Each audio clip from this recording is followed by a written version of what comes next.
So, hi, Clèmence McNulty. I am a partner with EY, and I lead our sustainability and climate change practice for Africa. And good morning. I'm Sean, also a partner from EY, senior partner in the technology practice, deep passion for value from data. What does ESG mean? So really for us, ESG with our clients starts with understanding what is material, what is important to those stakeholders, whether they be investors, customers or employees, and then framing your agenda around ESG, around those kind of stakeholder expectations. So that's really your starting point. What impact do we see digital actually having now in next 5 to 10 years, specifically in South Africa, within your industry? What are some of the standout points, key factors that you say, this is the impact that digital and tech are having, and this is what you see ESG fusing with tech would come out? Yes, so one of the core requirements of ESG is to have the data to inform the right decisions and making sure that you're doing the right impact societies you're impacting. And Clèmence and myself work very closely together to understand the intent, strategy, the outcomes of what fiction, and really making sure that you then understand the data supporting that. Something as simple as the emissions in the car you drive that's got a data point, emissions from a factory, or even this conference when we're talking about supply chain and logistics, those are the trucks and the warehouses. So how do we make sure that we've got a real balanced and pragmatic approach to make sure that the data makes the right decision from the right one? Fantastic. And then on your side, Clèmence, specifically with weather and climate change, do you find that in the workplace, the communication from, let's say, top-level management to the communication or the understanding with middle management all the way down amongst the different departments within an organization, how is climate change understood? Is it just one message, or do you find that it varies per department? I mean, I think there's still a huge variation in terms of people's understandings of climate change, and certainly, different levels of the organization, different priorities, but also across organizations, across sectors, you find very different understandings and even different functions within the organization. For supply chain, it might be all about decarbonization and, let's say, managing the sort of for climate resilience so that you don't have big disruptions, whereas in HR it's about how do we bring the right skills so people can actually manage these issues. So there is a level of alignment that's still required, but I think there's been a lot of progress over the last couple of years, and that's mainly due to, I think, people realizing that energy is not just going to come at any time in a South African environment.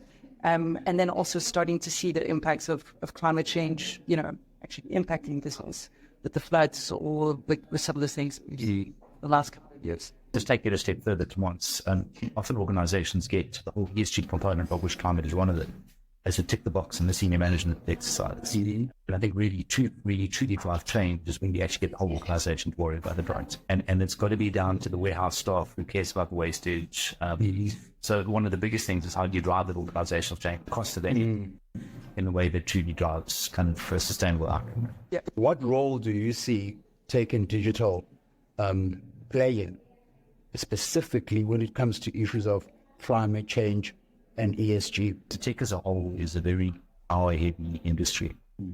And how do we ensure that as an industry, impact that the industry has on societies managed? And what you started to see is a massive push for all the major tech companies to move towards carbon neutral. So that's the first component. You also started to see a lot of sustainable practices coming up. Microsoft's just finished a proof of concept where they put some of their servers underwater to manage the impact of that. But I guess holistically, if I listen to your question, you can use tech to really monitor emissions, impact emissions. You can use tech to do trend analysis, outcome analysis to predict what's going to happen, which really empowers people with then proactive analysis. Yeah, and it's so interesting because Sean and I work a lot together, obviously bringing in two disciplines. Tell me more about the ESG, the sustainability and sort of disciplines, mixing it with the tech. And there is a lot of expectation, there is a lot of potential, but you have to just go back to the basics. And we speak about, the fact that we need very clear data dictionary, you need alignments and consistency around what different data sources we're going to use, what different definitions. Exactly. And so there is huge potential. People speak a lot about AI. We're using AI now to, analyze reports, identify risks of greenwashing, to very quickly identify where there's gaps against some of the emerging standards that we're seeing. But at the same time, if you don't have the basic sort of data architecture, data structure, you're not going to get anywhere. Yeah. Unpack that a little bit for me, Sean, and the importance of actually understanding, because I picked up that maybe how it's interpreted across industries, it could mean different things, but how important is it to set a foundation for data analytics or just data? Absolutely couldn't underestimate it, the impact required. What we see is organizations scale too quickly, end up with data all over the place. Auditability, referenceability becomes a problem. And what we really prefer is exactly what Clèmence said. Start with the basics, understand your use cases, understand what the common data points on those use cases, name all the series of processes associated with it. Is ESG platform-led or is it process-led? And I think typically you can find, actually we were talking about a client this morning where they've implemented this incredible tool, but they're not getting value out of it because they haven't laid the foundations first. So what are the foundations? Understand your outcomes, understand the use cases, map the data, govern the data, and then implement the tools. The mass push, especially in South Africa, to get students, whether it's old people that need to upskill within their jobs or young graduates, to sort of pick the right courses that are going to set them on par for the next 20 to 50 years. How important is skills development, and what impact do you see ESG, climate change, and data tech having on the type of skills that are now going to be needed for the future industry of work? And the tech space, the biggest skill is problem solving. Okay. And problem solving specifically in the context of data. And I think if you look at AI, if you look at generative AI, it's a massive shift around being able to understand the problem state, because the tools will actually do the problems of the future. So that's a big thing for us, is how do you equip at becoming with just that ability to solve a problem. Yeah, look, so ESG, sustainability, climate change, they are fundamentally multidisciplinary challenges. So you need accountants, you need climate scientists, you need tech people, you need people that, understand HR and training.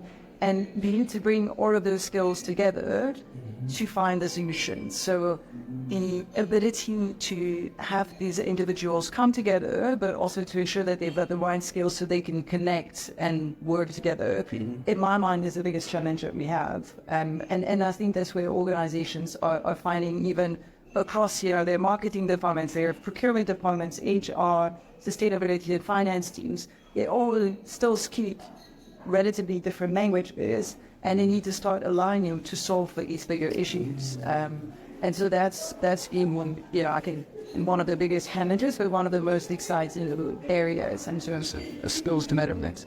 How would you now, looking at the next 20 years ahead, how do you see the future workplace transforming? Because these are new systems, new adoption as well in South Africa. What are some of the most drastic changes that you see happening in terms of what the workplace environment is going to be like? Or, Good question, and I guess it depends on how you look at the problem statement. But in the running world, I think you work anywhere, anytime, place. So one of the biggest shifts is actually looking to a podcast this morning around this benefit of flexible life, right? And flexible life, as its simplest point, actually means being able to put a load of washing on in the morning, sit there and cover done in the evening. Talking about multi-skills, you're no longer be pre-described on a role and a position. It's going to be the skills that you bring.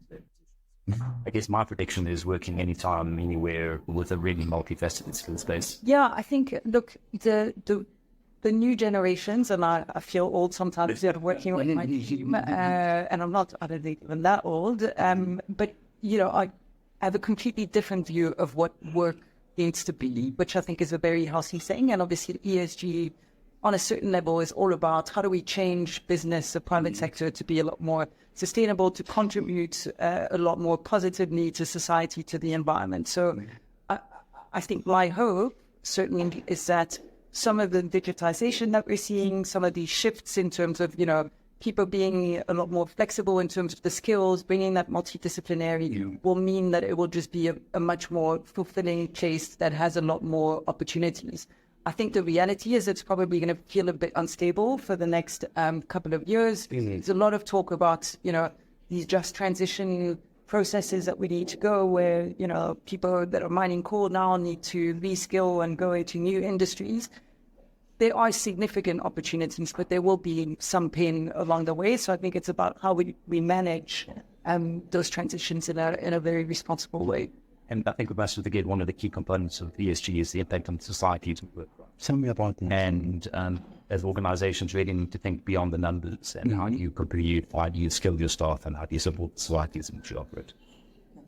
Last question, and it comes from this conversation. Where are we in South Africa in comparison to the rest of the world with regards to our adoption of ESG tech infused in environments in the workplace? The Presidential Climate Commission just released, I think, their State of Climate Report, Climate Action Report this morning.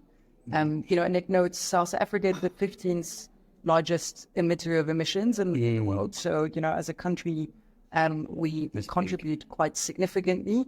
And we have ambitious commitments, but obviously we know that there has been challenges in terms of rollout of renewables and things like that. So I think, you know, there is still a way to go, that's clear, and we definitely need to speed up our action. I think in certain areas also the opportunity is there, and if we speed it up, we will get there.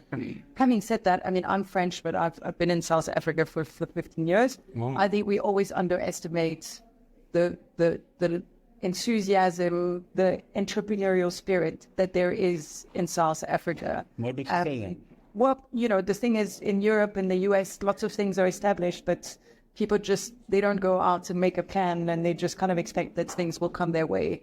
And if you look at the, you know, super challenging socioeconomic, environmental context of South Africa, I think companies that have succeeded are just so much more resilient than, you know, companies in Europe. I mean, I see my dad in Europe with his, you know, banking apps where he's got this other thing, and I can do everything from my phone in an instant. And that, you know, that innovation spirits and that sort of potential to leapfrog, I fully believe that, you know, in some ways we might be behind, but we've got everything that we need to be ahead.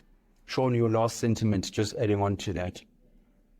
Yeah, I think I couldn't reiterate what you said. Don't underestimate the entrepreneurial spirit of the country we live in. And what we've already seen from a lot of organizations to get ahead of the ball when it relates to ESG. And that goes very well. And a lot of it's actually got to do with the passion to do the right thing in societies as opposed to what the government's form says it. Exactly. So I think watch this space. It could be quite different in a few years' time. Thank you guys so much.